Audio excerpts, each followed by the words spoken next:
Telangana CM KCR కు Telangana BJP అధ్యక్షుడు బండి సంజయ్ లేఖ రాశారు. అకాల వర్షాలతో నష్టపోయిన రైతులను ఆదుకోవాలని సీఎంకు బండి సంజయ్ కుమార్ లేఖలో పేర్కొన్నారు. ఇక యాసంగిలో రైతులు పంట నష్టపోవడం రెండోసారని, ఈ సీజన్లో 9 లక్షలకు పైగా ఎకరాల్లో పంట దెబ్బతిందని చెప్పారు.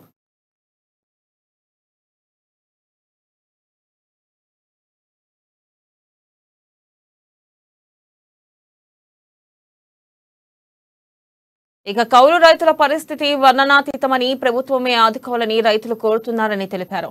గత నెలలో ఇస్తానన్న 228 కోట్ల పంట పరిహారం ఎందుకు ఇవ్వలేదు అని బండి సంజయ్ ప్రశ్నించారు. సీఎం కేసీఆర్ బాధ్యత రాహిత్యంగా కారణంగానే రాష్ట్రంలో రైతులకు కోలుకోలేని దెబ్బ తగిలిందని బీజేపీ రాష్ట్ర అధ్యక్షులు బండి సంజయ్ ఆరోపించారు.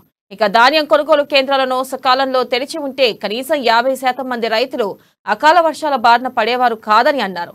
ఇక గత నెలలో కురిసిన వర్షాలతో దెబ్బతిన్న పంటలకు ఎకరాకు 10,000 సాయం చేస్తామని ప్రకటించిన కేసీఆర్ ఇప్పటివరకు నయా పైసా ఇవ్వలేదని ఆరోపించారు.